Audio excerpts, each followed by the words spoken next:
Hello everyone and welcome to my YouTube channel Super Yorvi Entertainment.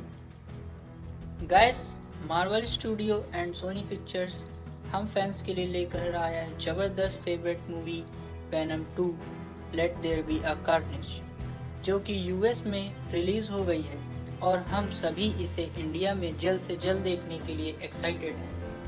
India में venom 2 14 अक्टूबर को release हो सकती है, तो मैं आप सबके लिए इसका हिंदी एक्सप्लेनेशन लेकर आया हूँ ताकि आपकी एक्साइटमेंट और बढ़ जाए। तो चलिए शुरू करते हैं।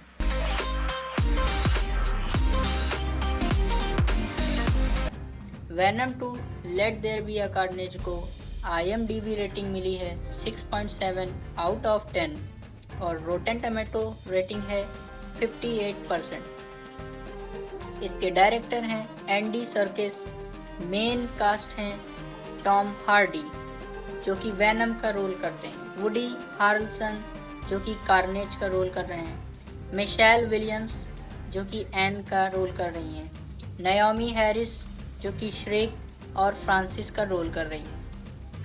मूवी में क्लेटियस कैसिडी का वुडी को तो आपने कई मूवीज़ में देखा होगा, लेकिन अगर आप श्रीक का रोल कर रही नाओमी हैरिस को नहीं पहचान पा रहे हैं तो मैं बता दूं, इन्हें आपने pirates of Caribbean dead man chest में ज़रूर देखा होगा।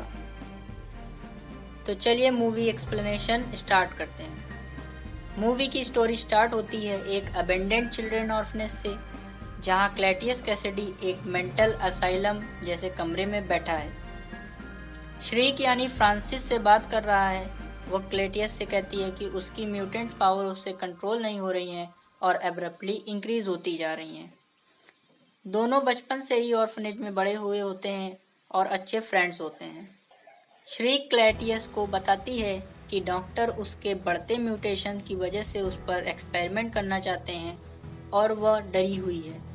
तब क्लेटियस उसे समझाता है कि सब ठीक हो जाएगा, क्योंकि उसे लगता है कि फ्रांसिस उनकी वन एंड ओनली होप है और वो उसे मार नहीं सकते।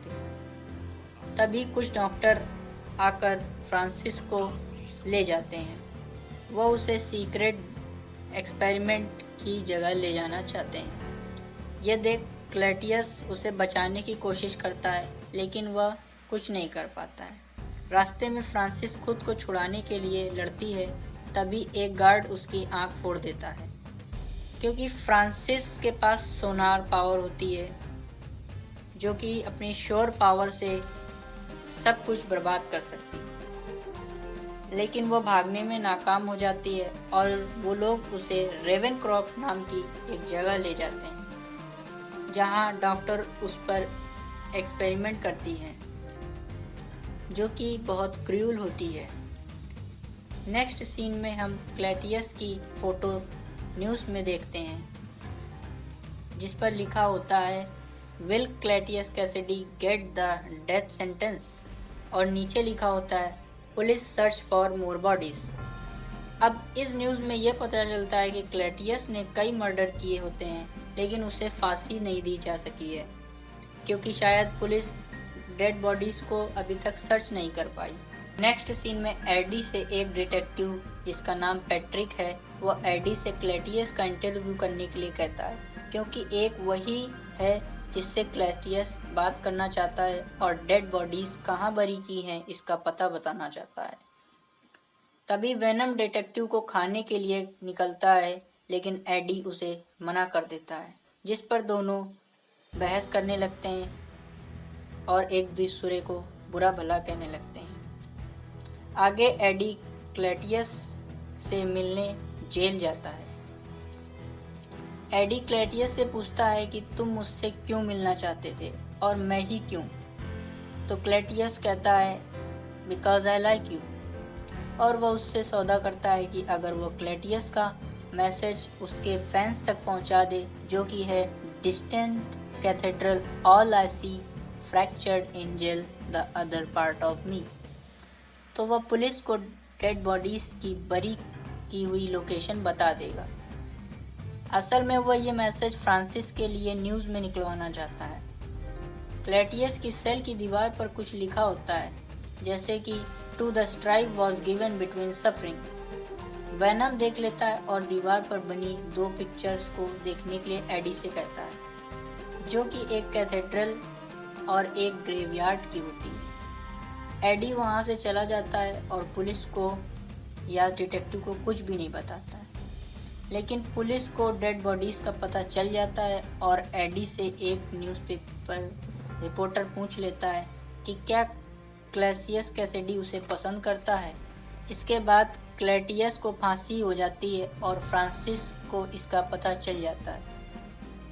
क्लैटियस को लगता है कि एडी ने उसे धोखा दिया है, क्योंकि एडी इस केस में से फेमस हो जाता है। नेक्स्ट सीन में वेनम एडी अपने घर में बात कर रहे होते हैं, जहां वेनम एडी से कहता है कि वो मुर्गियां खा खा कर थक गया है और उसे इंसान खाना है। चलो हम शहर से बुराई कम करें और लोगों को खा जाते हैं।